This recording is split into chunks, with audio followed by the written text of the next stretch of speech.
But you will cheat. You will cheat. Hey, look, everybody keeps saying I'm cheating for no reason. Good. Nice composure, good. Two underneath when he leans on you. Don't give him time. That's it.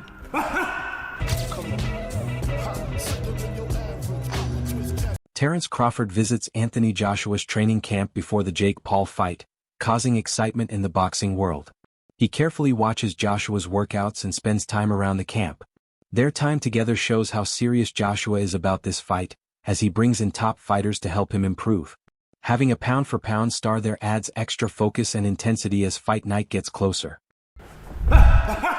Good.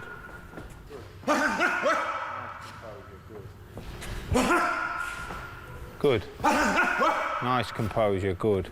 Two underneath when he leans on you. Don't give him time. That's it. Anthony Joshua is always open to new experiences and advice from other fighters. He learns from many styles and takes in every lesson he can. This helps him improve and become a stronger, more complete fighter in every training camp. I've always heard that saying, a happy fighter is a good fighter. And each individual, uses different things and finds out different ways to keep them occupied and keep them happy. And for me, it was just like communication within the team. Anthony Joshua pushes himself in hard training sessions to make his body stronger and his reactions faster. He uses cold ice baths to reduce swelling and recover quickly so he can train at full strength. After that, he does tough drills that test his power, speed, and focus. This routine shows how serious he is about preparing at the highest level.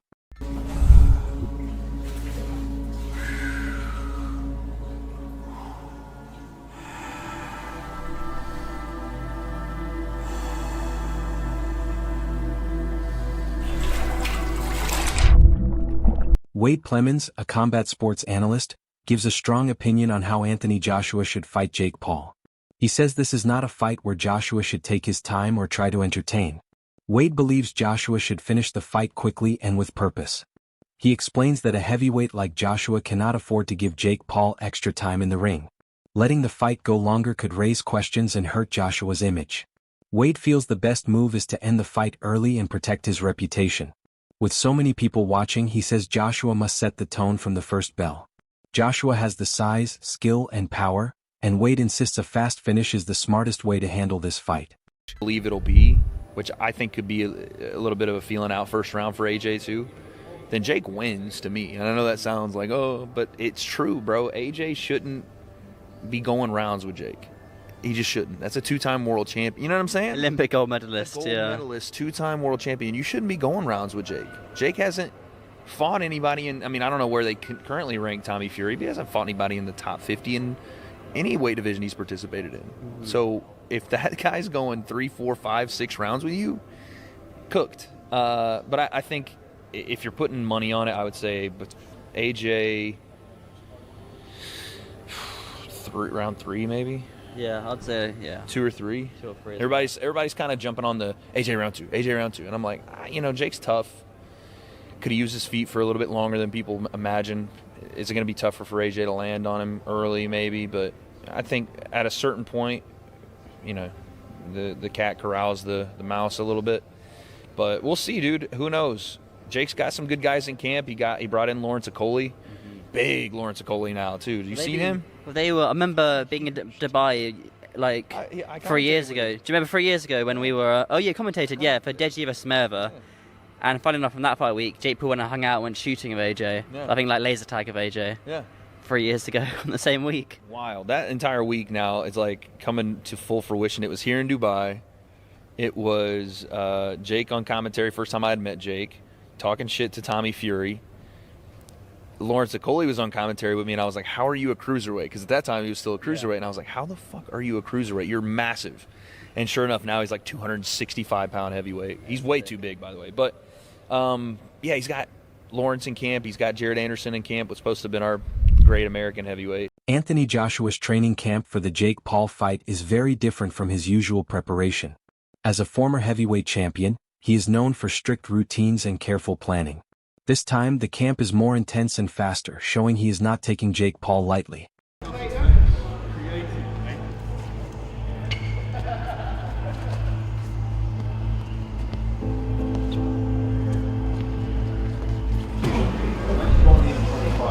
Anthony Joshua's weight reveal at about 110 kilograms, or 243 pounds, became a big topic. For most of his career he stayed at a weight that felt right for his style. This time it was clear he lost around 20 pounds quickly, which worried some experts. In his mid-30s, cutting weight is harder on his body and can affect strength, recovery, and energy. This choice shows how serious he is about the Jake Paul fight, but it also brings risks. Losing weight may help his speed, but it could lower his power.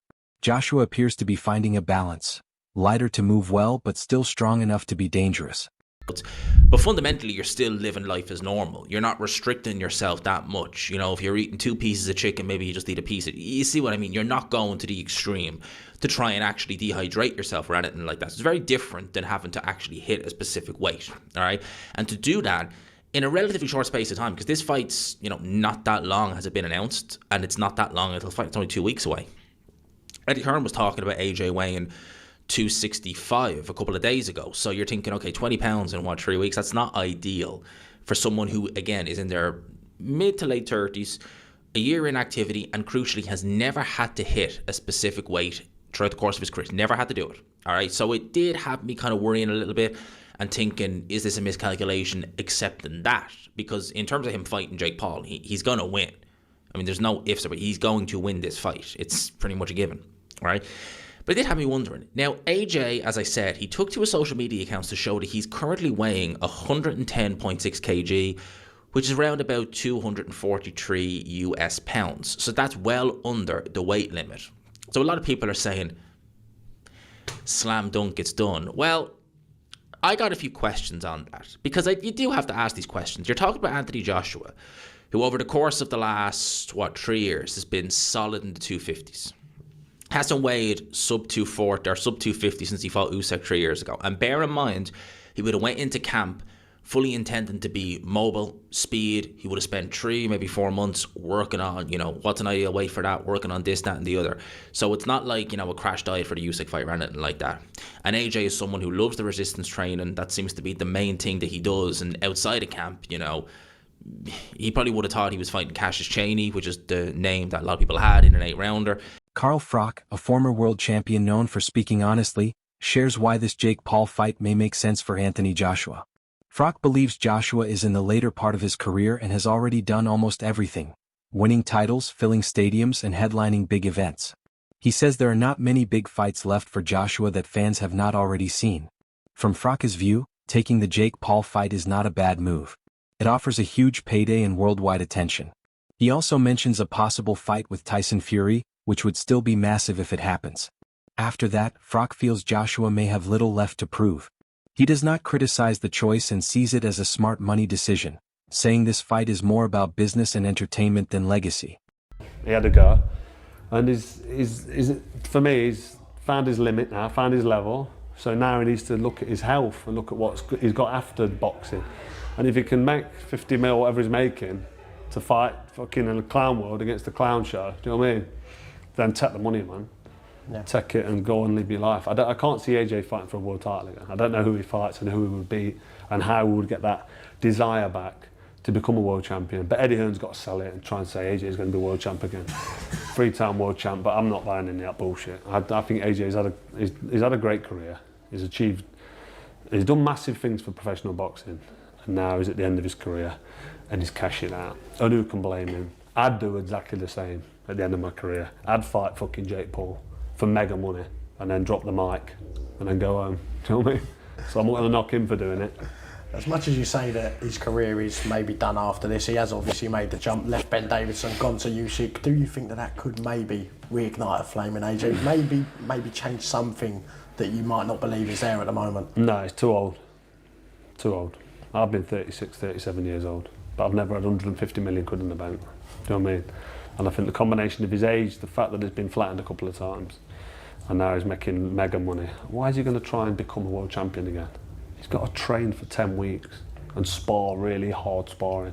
And then he's got to get in the ring on Fight Night with 10-ounce gloves against somebody like Dubois, or he's not going to fight Usyk again.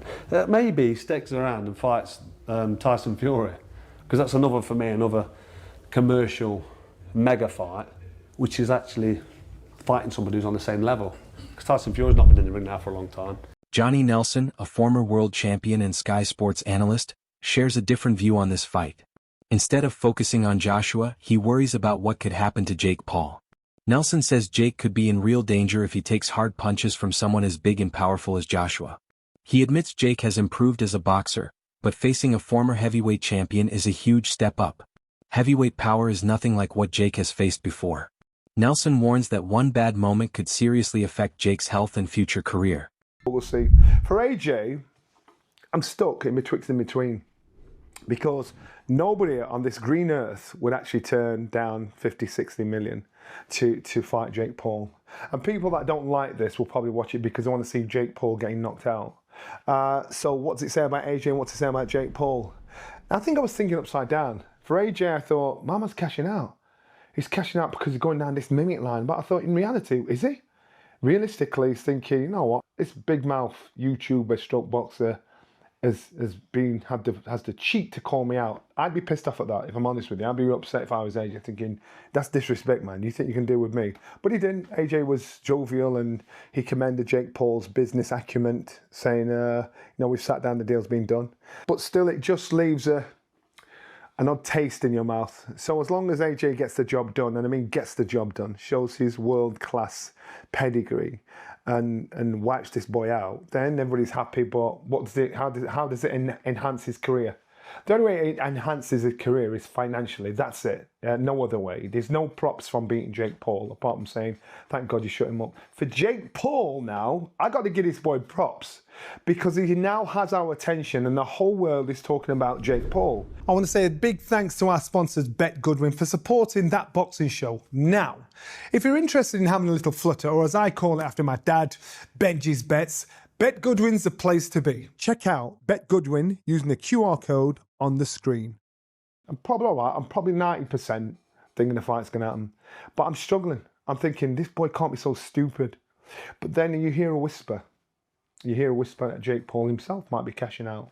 Because the big purses that he's pulling, fighting these has-beens or ex-fighters, they're dropping slowly but surely. So maybe, just maybe, this might be his last fight. Getting in there with Anthony Joshua and getting knocked out. But there's always that conspiracy theory. Are there some contract agreements that can and cannot be done, which will never see the light of day that we don't know about? Well, if you're an ex-fighter and if you like the fight game, you'll see fake. You'll know fake when you see it. So if there's any of that fakery going on with this, pulling a shot, taking it easy, giving man a bit of a breather, especially coming from AJ. Jared Anderson, a rising American heavyweight known for his power and speed, plays an important role in Joshua's training. He is young and aggressive, forcing Joshua to stay alert at all times. Sparring with someone who brings constant pressure helps Joshua react faster and improve his defense. Anderson quickly punishes mistakes and exposes weaknesses. This sharpens Joshua's reflexes and timing, helping him feel ready and confident for anything Jake Paul might try. Jake Paul is being dwarfed by these way bigger heavyweights like Jared Anderson, Frank Sanchez, and Lawrence Okolie. Okolie is like 6'4.5", 6'5", and these guys are like 6'3", 6'4", probably. So now Jake Paul is the one that's smaller. So first of all, I will give credit to Jake Paul. Clearly, he's a person who is taking his career seriously. These are quality sparring. I mean, a real boxer, because people say he's not a real boxer, but a real boxer would be using the same guys in their sparring camp. In fact, I just told you Joshua used Lawrence Okolie. I don't know if he sparred with Anderson or Frank Sanchez, but these are all regular ranked heavyweights. So credit to Jake Paul for that. And I mean, he's going to need it. Joshua is a different breed to, like, a Mike Perry when it comes to boxing. Different frame, different size. In case you didn't believe me, right? Jake Paul, this is what MVP Promotions posted. So Jake Paul top sparring, right? Heavyweights. And here's some pictures of Joshua with Lawrence Okolie. And again, Joshua, a big dude, but you see Lawrence Okolie, and he probably was cruiserweight back then. I mean, I don't know exactly when this picture was taken, but He's only like an inch shorter than Anthony Joshua. And now, as he's moved up to the full heavyweight, he has filled out more. You see, he looks even bigger than when he was a cruiserweight. Now, I got to research it, but I want to say I thought Lawrence Okoli was injured. But again, I'm not his doctor, nor do I care. Anthony Joshua recently spoke about Francis Ngannou turning down a fight with Jake Paul, saying it was a risky money decision. Joshua explained that big paydays like that are rare in boxing, especially for fighters who are not fully established. Passing it up could mean losing a chance that may never come back. Chael Sonnen, a former UFC star, agreed with him. Sonnen said Ngannou should have taken the fight because the money was huge and the exposure from Jake Paul fights is something most non-boxers never get. Francis Ngannou does not take the fight against Jake Paul. Anthony Joshua takes the fight against Jake Paul. Anthony Joshua at the press conference gets asked his opinion of Francis not taking the fight against Jake Paul. And Joshua's like, he's an idiot. He's an idiot. There is no reason for him to not take this match. I cannot be and am not mad at Francis. I can't be. Like rules would preclude me from being upset with Francis. I'm not a big Francis fan. Francis fan. I'm not a Francis supporter. So I want to hurt Francis. I want to do something to hurt him. Well, his own actions took $10 million out of his bank account, of which, by the way, could use $10 million. So I can't be mad at him. If I teased him, and by God, get in there and he go, oh my gosh, I heard Chael and I heard from all the Eagles and what was I thinking? And Joshua's out and this is my chance of redemption. Hey, put me in, Jake. That would then help him.